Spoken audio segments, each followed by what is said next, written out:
Boa noite a todos. Hoje, dia 9 de janeiro de 2024, estamos recebendo no Mimico Quitlam Society o companheiro Rafael Siqueira. Rafael é da cidade de Niterói, no estado do Rio de Janeiro, da Sociedade Espírita Fraternidade. E o Rafael vai conversar conosco sobre o tema Conhece-te a ti mesmo. Mais uma vez, muito obrigada. O Pedro irá fazer a leitura da página inicial e depois a Priscila a oração. Eu vou ler um trecho do livro Fonte Viva por Chico Xavier pelo Espírito Emmanuel. 47. Autolibertação. Nada trouxermos para este mundo e manifesto é que nada podemos levar a ele. Paulo, 1 Timóteo 6:7. Se desejas emancipar a alma das grilhetas escuras do eu, começa o teu curso de autolibertação, aprendendo a viver como possuindo tudo e nada tem, como todos e sem ninguém. Se chegastes à terra na condição de um peregrino necessitado de aconchego e socorro, e se sabes que te retirarás dele sozinho, resigna-te a viver contigo mesmo, servindo a todos em favor do teu crescimento espiritual para a imortalidade. Lembra-te de que, por força das leis que governam os destinos, cada criatura está ou estará em solidão, ao seu modo, adquirindo a ciência da autossuperação. Consagra-te ao bem, não só pelo bem de ti mesmo, mas, acima de tudo, pelo amor ao próprio bem. Realmente, grande é aquele que conhece a própria pequenez ante a vida infinita. Não te imponhas deliberadamente, afugentando a simpatia. Não dispensarás o concurso alheio na execução da tua tarefa. Jamais suponhas que a tua dor seja maior do que a do vizinho, ou que as situações do teu agrado sejam as que devam agradar aos que te seguem. Aquilo que te encoraja pode espantar a muitos e o material de tua alegria pode ser um veneno para seu irmão. Sobretudo, combate a tendência ao melindre pessoal com a mesma persistência empregada no serviço de higiene do leito em que repousas. Muita ofensa registrada é peso inútil ao coração. Guardar o sarcasmo ou o insulto dos outros não será o mesmo que cultivar espinhos alheios em nossa casa. Desanuve da mente cada manhã e segue para diante, na certeza de que aceitaremos as nossas contas com quem nos emprestou a vida, e não com os homens que malbaratam. Deixe que a realidade te auxilie a visão e encontrarás a divina felicidade do anjo anônimo, que se confunde na glória do bem comum. Aprende a ser só, para seres mais livre no desempenho do dever que te une a todos, e de pensamento voltado para o amigo celeste que esposou o caminho estreito da cruz. Não nos esquecemos da advertência de Paulo, quando nos diz que, com alusão a quaisquer patrimônios de ordem material, nada trouxermos para este mundo, e manifesto é que nada podemos levar dele.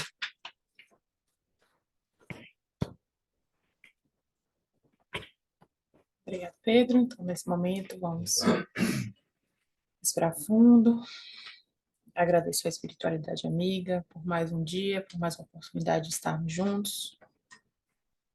Agradecer a participação do nosso querido Rafael pela palestra que irá apresentar para nós hoje.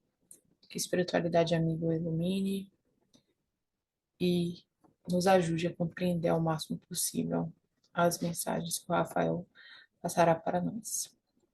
Que a gente tenha uma boa noite, que assim seja. Seja, graças a Deus. Com você, Rafael.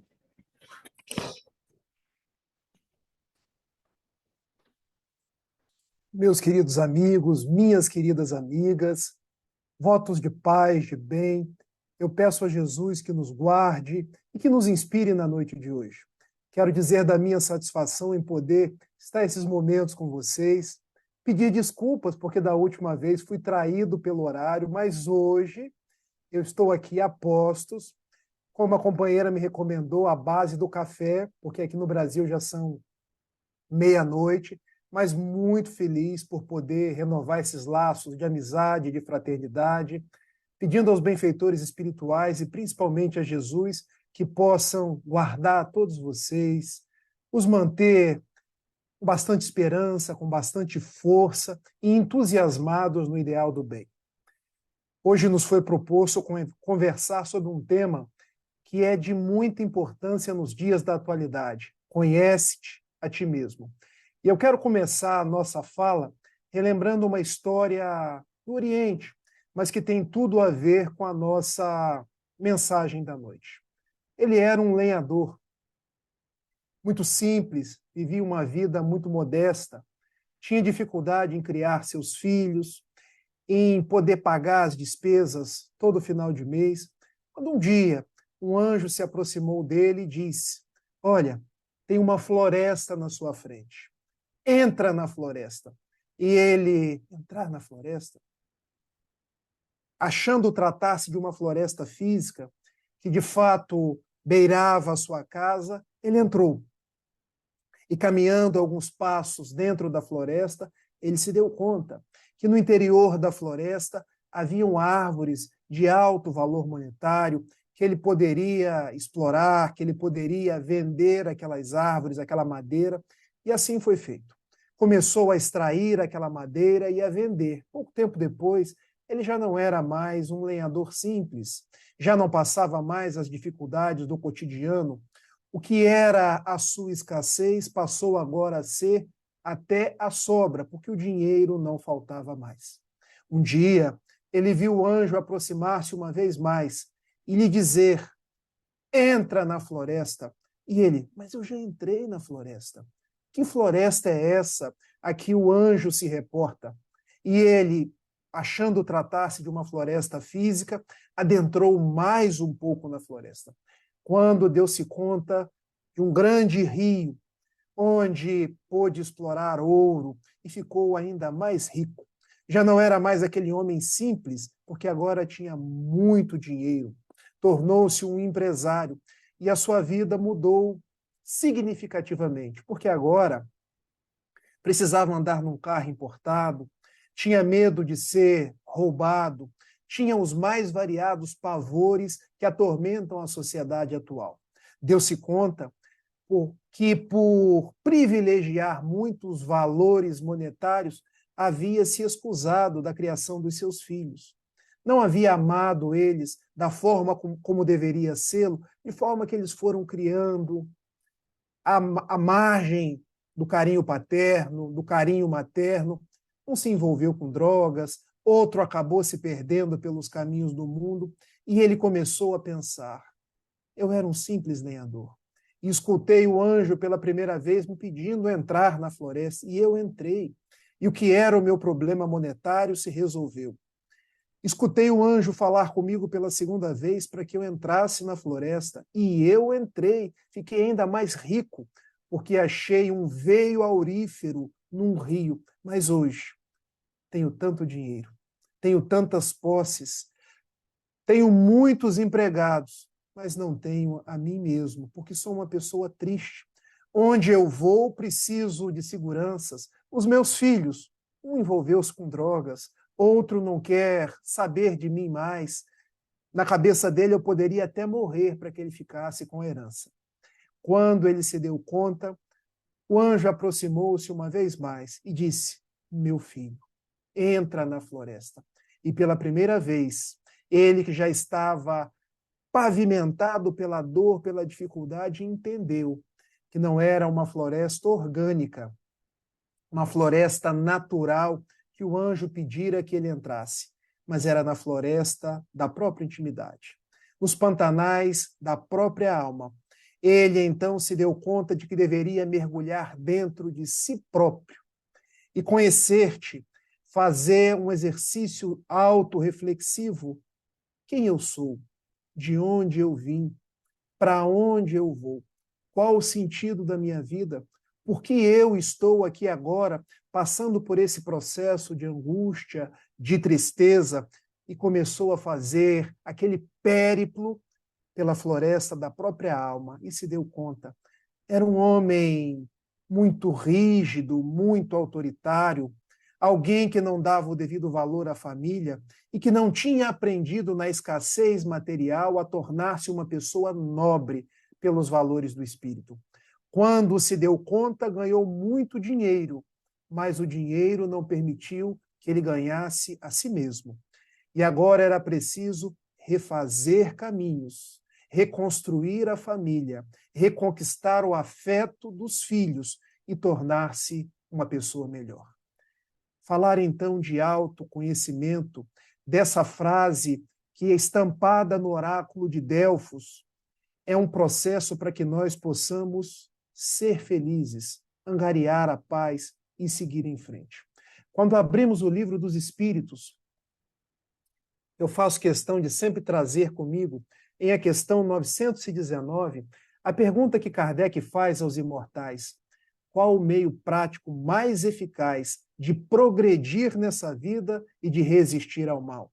A resposta dos bons espíritos: um sábio da antiguidade já vos disse: conhece-te a ti mesmo. Muitos atribuem essa frase a Sócrates, mas quando nós começamos a estudar a filosofia grega, nós sabemos que essa frase é uma frase que estava no pórtico do oráculo de Delfos. Ela se assemelha à filosofia de Sócrates, mas não é propriamente de Sócrates, porque naquele oráculo tinha outras frases, como nada em excesso, tu te tornas responsável por aquilo que cativas, e essa que é a frase magistral: conhece-te a ti mesmo. E por que conhecer a nós mesmos é o segredo para que a gente possa viver em paz e de progredir nessa vida? Porque quando conhecemos a nós mesmos, nós podemos adentrar na nossa intimidade, nos pantanais da nossa alma e identificar os aspectos, as condições que me impedem de ser feliz. Observem, meus amigos, nós somos espíritos imortais e viemos a esse mundo com um compromisso de amor, com um compromisso de nos tornar pessoas melhores, com a grande proposta de florescer onde nós nos encontramos plantados. Eu aqui no Brasil, vocês aí no Canadá. Mas para que a gente possa fazer esse exercício do autoconhecimento, a gente precisa meditar sobre quem somos e sobre vícios que carregamos na alma e que precisamos corrigir. Mas nós não temos apenas vícios, nós temos muitas virtudes que podemos ratificar. E, para tanto, nós precisamos nos conhecer. Essa tarefa parece difícil, porque muitas vezes nós conhecemos a outra pessoa. Nós conhecemos os defeitos da outra pessoa.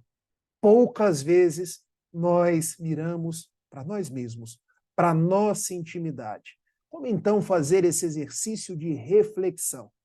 É preciso parar. É preciso aprender a meditar. É preciso olhar para nós mesmos. Como nós temos agido pelos caminhos do mundo? Quem eu efetivamente sou?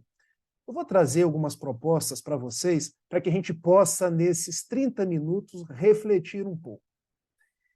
Eu costumo fazer o exercício de autoconhecimento buscando não as minhas atitudes, mas buscando as minhas reações. Notem, quando eu ajo, muitas vezes eu ajo deliberadamente. Eu pensei para agir, eu pensei a forma como eu gostaria de agir, mas e quando eu reajo?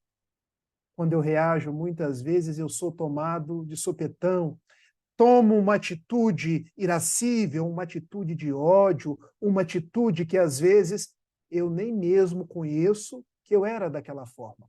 E muitos corações dizem assim: puxa vida, eu não me dei conta que eu agi dessa forma, eu devo ter saído de mim. Quando, em verdade, eu entrei em mim. Porque, vejam, quando eu vou fazer qualquer coisa, eu penso antes de fazer, mas quando eu reajo. Imaginem quando alguém pisa no meu pé. Imaginem quando alguém me agride. Imaginem quando eu sou contrariado, eu passo a conhecer reações em mim que eu próprio muitas vezes não me dou conta. Daí, nós podemos conhecer-nos a nós mesmos buscando quais são as nossas reações diante daquilo que as pessoas nos fazem, diante dos fatos da vida. Como eu tenho reagido? Porque já dizia a minha mãe quando eu era muito pequeno, meu filho, você não gosta de ser contrariado. Então imagine quais são as suas atitudes e o que você precisa corrigir de emoções quando você é contrariado. Uma segunda forma de nós conhecermos a nós mesmos é nós meditarmos em temas que às vezes nos incomodam muito. E que a gente, mas o que eu tenho a ver com esse tema? O que eu tenho a ver com essa proposta? O benfeitor André Luiz, no livro Ação e Reação, diz que todos nós temos um tema central, uma ideia básica, algo que é a tônica das nossas vidas. E nós costumamos a não nos dar conta disso porque a gente negligencia a tarefa do autoconhecimento. Mas os obsessores conhecem. Então, qual é a proposta? Nós conhecermos o nosso tema central, aquilo que nos incomoda, aquilo que volta e meia está nas nossas mentes. Eu costumo dizer que muitas pessoas estão sempre pensando em política. E por quê? Porque ainda tem desarranjos com a política. Ainda tem processos de autoritarismo, de divisões dentro de si e não se dão conta. É sempre o outro que está errado. Eu nunca estou errado. Então, meditemos se esses temas não dizem de nós. Há pessoas que conversam muito sobre sexualidade e usualmente sobre a sexualidade alheia, sem se dar conta que a sexualidade pode ser algo que eu trago na minha intimidade e que eu preciso me conhecer. Quantas vezes nós somos vislumbrados por determinados temas da atualidade que a gente não gostaria de tangenciar, mas que dizem daquilo que nós somos. O benfeitor Camilo, que é o guia espiritual de José Raul Teixeira, costuma dizer que nós temos uma ressonância com tudo aquilo que está dentro de nós. Então, os temas que mais me incomodam, os temas com os quais eu mais me envolvo, podem ser uma pista daquilo que eu tenho dentro de mim e muitas vezes preciso corrigir. Mas existe uma outra forma de nós fazermos essa tarefa do autoconhecimento. Imagine aquilo que eu estou sempre apontando o dedo em riste para outra pessoa. Porque o que eu aponto para outra pessoa pode ser que exista em mim e eu ainda não me dei conta. Prova disso é que Jesus, quando anunciou o seu evangelho, ele nos disse: por que vedes o argueiro no olho da outra pessoa e não observa a trave no próprio olho? O argueiro, o cisco. A trave, ou seja, tudo que está dentro de nós. Então eu posso muitas vezes me conhecer por aquilo que eu estou sempre criticando na outra pessoa. Nossa, mas fulano é tão vaidoso. Será que a vaidade não está dentro de mim? Nossa, mas fulano é tão arrogante. Será que a arrogância não está dentro de mim? Nossa, mas eu não consigo conviver com gente tão egoísta. Será que eu também não sou egoísta e estou sempre apontando o dedo para as outras pessoas? Daí, a tarefa do autoconhecimento é uma tarefa de nós adentrarmos os pantanais da própria alma. Só que o homem usualmente faz exercícios externos, em florestas externas, sempre à cata dos prazeres do mundo. Como a história do lenhador que eu contei para vocês, quando em verdade. Nós precisamos adentrar dentro de nós mesmos e, de uma forma lúcida, nos conhecermos. Eu gosto muito de trabalhar com simbologias. E há uma simbologia no texto Gênesis, no Antigo Testamento, que uma vez Deus, é uma simbologia, tá, gente? Havia se irado com a sociedade, porque todos estavam perdidos. Então ele convida a Noé para que construa uma arca.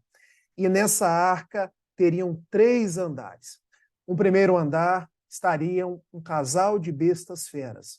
No segundo andar, ou o andar do térreo, seria os animais domésticos. E um terceiro andar, já ali pelo espaço aéreo da arca, seriam os animais do céu. Imaginem que belo simbolismo. Se essa arca de Noé não somos nós, porque essa primeira parte é o nosso inconsciente, onde trazemos essas bestas feras, onde trazemos esses animais raivosos, onde essa parte, vamos dizer assim, superficial da barca são os animais domésticos. A nossa tarefa de nos conhecer para nos domesticar. E esse terceiro patamar da arca seriam as aves do céu. Ou seja, quando eu, após me conhecer, alçaria o voo da libertação. Falando numa linguagem freudiana, numa linguagem da psicanálise, os animais, as bestas feras, seriam o nosso id, as nossas pulsões. Os animais domésticos seriam o nosso ego. E as aves do céu seriam o nosso superego, ou seja, eu tentando domesticar as minhas bestas feras para poder lançar o grande voo da minha libertação. Mas eu só conseguirei lançar o grande voo da minha libertação se eu conhecer as minhas bestas feras. Se eu conhecer o animal raivoso que está dentro de mim. Porque, gente, nós estamos num planeta de provas e expiações. Quando a gente abre as questões de número 100 a 103 do Livro dos Espíritos, nós sabemos que há 3 ordens de espíritos: os espíritos puros, os espíritos bons e os espíritos imperfeitos. Nós somos espíritos imperfeitos. Então, nós precisamos meditar sobre nós mesmos para entender: eu ainda tenho impaciência, eu ainda tenho ódio dentro de mim, mas eu posso conhecer isso dentro de mim e trabalhar com isso, ressignificar tudo isso. Daí o conhecer a si próprio é o segredo da paz, porque eu só consigo transformar aquilo que eu conheço. Eu só consigo modificar aquilo que eu já adentrei na minha intimidade. Essa grande tarefa libertadora. Mas o que nós fazemos quando nos deparamos com as bestas feras que há dentro de nós? Muitos querem negar, porque arrumam as mais variadas desculpas. Observem, eu me observe, vocês se observem. Se nós não criamos os desculpismos para nós mesmos. Eu agi assim porque eu não tive bons pais. Eu agi assim porque a sociedade é assim. Eu agi dessa forma porque os políticos agem dessa forma e eles nos exploram. Bom, desculpismo, porque eu sou responsável por tudo que me acontece. Eu nasci na melhor família, eu estou na melhor sociedade. Eu tenho os políticos que eu votei nele. Então, eu preciso conhecer a mim mesmo e deixar de desculpar, criar sempre evasivas, justificativas e entender que eu tenho a impaciência, mas eu posso ser paciente. Isso é uma conquista. 1000 passos eu começo pelo primeiro. Eu sou orgulhoso, mas eu posso ser humilde, reconhecendo o meu orgulho e começando a trabalhar com ele. Eu sou vaidoso, eu só começo a trabalhar com a minha vaidade quando eu conheço ela e começo a trabalhar com ela. Uma segunda atitude nossa seria a atitude da culpabilização. Porque como a gente culpa as outras pessoas? O defeito nunca está em nós. O defeito está nas outras pessoas. E nós andamos pelo mundo de dedo em riste, sempre apontando para o outro. E detalhe, o que eu aponto para o outro pode estar desarrumado dentro de mim. Paremos então de responsabilizar, culpabilizar as outras pessoas e passemos a olhar para aquilo que está dentro de mim. Passemos a sair do desculpismo ou do culpismo para angariar uma ação responsável. E o que seria essa ação do autoconhecimento, do conhece-te a ti mesmo de uma forma responsável? Imagine eu, Rafael, aqui agora. Parei. meditei, fiz as minhas orações e comecei a me observar. Me dei conta, Rafael, você ainda é vaidoso, Rafael. Rafael, você é ainda prepotente. Adianta eu negar? Não, porque se eu negar, é como se eu estivesse reprimindo isso dentro de mim. Uma hora isso explode, igual uma panela de pressão. Já viram a panela de pressão quando a gente não tira a pressão dela? Uma hora isso explode. A gente fica refém das angústias, das depressões, ficamos refém das doenças psicossomáticas. Adianta eu culpabilizar as outras pessoas por aquilo que está dentro de mim? Não, não adianta. E nós espíritas, muitas vezes, não só culpabilizamos as outras pessoas, nós começamos a culpabilizar os obsessores, ou os religiosos tradicionais começam a culpabilizar o diabo ou os demônios, quando eu preciso trabalhar comigo mesmo. Gente, não quer dizer que não existam os obsessores. Existem, mas o meu maior obsessor sou eu mesmo. Quando negligencio o meu autoconhecimento e começo a negar ou a culpabilizar as outras pessoas. Então, eu vou trazer 4 letras aqui para vocês quando se depararem com algo em vocês que vocês não gostem. Não neguem. Primeira coisa, conhecer. Conheçam-se. Façam a atitude madura do conhecimento. Conheci um Rafael que eu não gostava? Paciência. É o Rafael que existe. Segundo passo, da letra C, nós vamos para a letra A. Aceite. Porque grande parte dos consultórios de psicologia hoje estão abarrotados de pessoas que não se aceitam. Não adianta eu não me aceitar. Há um grande psicólogo da linha humanista, terapia centrada na pessoa, chamada Carl Rogers, que ele diz: aquilo que eu não aceito, eu não transformo. Então eu preciso aceitar o Rafael do jeito que ele é. Terceiro passo, conhecer, aceitar uma outra letra A, A de amar. Porque eu preciso me amar do jeito que eu sou. Mas como isso, Rafael? Eu vou me amar egoísta do jeito que eu sou? Lembre-se de Jesus quando falou em Mateus, capítulo 22, versículos de 34 a 40. Toda a lei antiga e os profetas podem ser resumidos em 2 mandamentos: amar ao próximo como a si mesmo, amar a Deus sobre todas as coisas, amar ao próximo como a si mesmo. Ou seja, eu só consigo amar o outro quando eu me amo. Eu só consigo amar o outro e a Deus quando eu consigo igualmente me amar. Então se amem do jeito que vocês são. Se aceitem do jeito que vocês são, até chegar na 4ª letra. Lembrando, C de conhecer, A de aceitar, A de amar e T de transformar.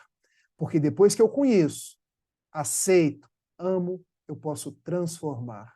Porque agora eu vou trabalhar com o Rafael que existe, não com o Rafael imaginado. Porque agora eu vou trabalhar com o Rafael que eu conheço, não com o Rafael idealizado.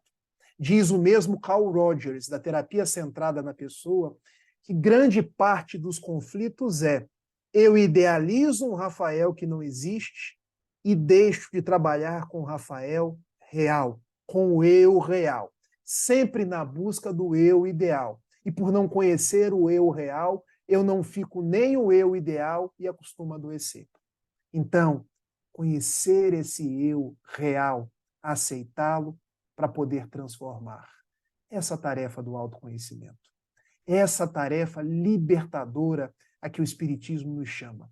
Por isso, a doutrina espírita é também uma doutrina psicológica, porque ela não é limitadora, ela não nos traz culpas, remorsos, não nos traz medos, não nos traz penas, não nos traz figuras inquisitoriais, mas nos traz a responsabilidade de que eu posso.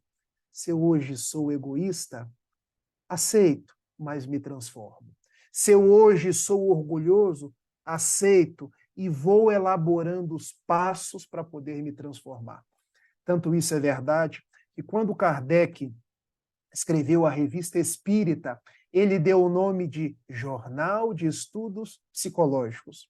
E a própria Joana de Ângeles, ela elaborou uma série de 16 livros, chamados os livros da série psicológica, porque até então nós tínhamos uma postura de muita cobrança, de muita severidade conosco mesmo. Aquela postura, eu agi assim, mas não gostaria. Eu nem consigo ser espírita ainda. E qual a esperança? Quando a gente abre a carta de Paulo aos Romanos, no capítulo 7, versículos 19 a 20. Porque o mal que eu não quero, esse eu faço. Mas o bem que eu deveria fazer, esse eu não faço. Isso aconteceu com o próprio Paulo. Isso acontece conosco. E daí a gente precisa seguir em frente, porque quando a gente cai, a misericórdia nos levanta. Todas as vezes que a gente erra, nós temos a oportunidade de acertar. Quer dizer que nós podemos atingir essa atitude do autoconhecimento a nosso favor. Deixar dessas frivolidades, tal qual o lenhador que só buscava uma floresta externa para buscar na floresta interna o grande manancial de vida que vai nos fazer pessoas melhores, seres humanos melhores, porque ao final de contas, nós somos espíritos imortais, que viemos para esse mundo sem nada e retornaremos desse mundo também sem nada, de materialmente falando. Mas levaremos as nossas conquistas de caráter moral, todo o bem que tivermos feito às outras pessoas, tudo de bom que nós tivermos colorido pelos caminhos do mundo. Adentrando aqui nessa questão 919, e eu estou acabando, gente. Agora, 919A, Kardec indaga aos imortais. Compreendemos toda a sabedoria desta máxima, mas a dificuldade está precisamente em cada um conhecer-se a si mesmo. Qual o meio de consegui-lo? Bom, hoje existem os mais variados meios, ao meio da meditação, ao meio da reflexão, ao meio de você se observar diante das suas reações, diante dos temas centrais, diante daquilo que eu estou sempre imputando às outras pessoas, mas Santo Agostinho nos receitou a forma dele. Fazei o que eu fazia quando vivi na terra. Ao fim do dia interrogava a minha consciência. Vamos parar aqui? Consciência, onde estão escritas as leis de Deus. Passava em revista o que havia feito e perguntava a mim mesmo se não faltava algum dever, se ninguém tivera motivo para se queixar de mim. Foi assim que cheguei a me conhecer e a ver o que em mim precisava de reforma. Deitar a cabeça no travesseiro, ou no sofá da sala, ou naquele momento que eu já não estou escutando música, que eu já não estou vendo filme, eu estou vendo o filme de mim mesmo.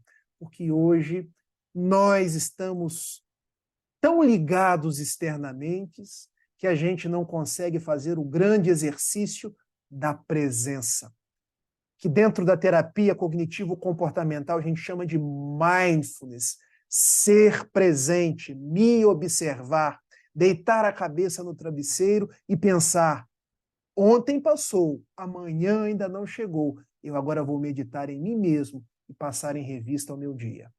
Não precisa ser todos os dias, mas que seja um exercício constante. E um pouco mais abaixo, Santo Agostinho nos fala: o conhecimento de si mesmo é, portanto, a chave do progresso individual. Mas direis, como pode alguém julgar a si mesmo? Não está aí a ilusão do amor próprio, que atenua as faltas e as torna desculpáveis? O avarento se considera simplesmente econômico e previdente. É verdade. A pessoa avarenta nunca acha que é avarenta, ela acha que ela é econômica. Continua Santo Agostinho. O orgulhoso acredita ter apenas dignidade. É verdade. Batem no orgulhoso, ele bate também e diz, é o meu orgulho. Mas aí dá uma receita, Santo Agostinho. Tudo isso é muito certo. Mas tendes um meio de controle que não vos pode enganar. Quando estiverdes indecisos sobre o valor de uma de vossas ações, perguntai como a qualificaríeis se praticada por outra pessoa. Se censurais nos outros, ela não poderia ser mais legítima, caso fosse você o seu autor. Ou seja, se dentro de tudo o que eu falei, a gente não conseguir nos conhecer, vamos lembrar de Santo Agostinho. Imagine o que eu fiz sendo feito por outra pessoa. O que eu pensei em fazer sendo pensado por outra pessoa. Imagine se eu gostaria que a outra pessoa fizesse. Daí nós entenderemos que autoconhecimento é eu repassar a minha vida numa ação responsável, imaginando se fosse feito pela outra pessoa, eu gostaria? Não. Então é preciso modificar. E sem aquelas cobranças, sem aqueles martírios, eu possa começar desde já. Senhor, me ajude para que eu siga em frente. Porque eu só consigo reformar uma casa quando eu conheço os alicerces. E se nós somos de natureza espiritual, eu preciso conhecer a minha alma para reformar as minhas conquistas futuras. Eu não preciso adentrar cada vez mais em florestas exteriores, mas preciso, tal qual um grande escritor junguiano, James Hollis, adentrar nos pantanais da própria alma e fazer essa tarefa cirúrgica, mas responsável de conhecer, aceitar, amar para transformar. Eu agradeço a cada um de vocês e termino a minha fala dizendo da alegria de poder estar falando de Niterói para o Canadá. Um beijo muito grande e depois a gente faz a prece. Muito obrigada, Rafael. Você pode fazer a prece para nós. Vamos buscar a prece, então, lá do primeiro livro do Chico Xavier, O Parnaso de Além Túmulo. Quando, por José Silvério Horta, ele nos ensinou um Pai Nosso de forma diferente. Pai nosso que estais nos céus, na luz dos sóis infinitos, Pai de todos os aflitos neste mundo de escarcéus.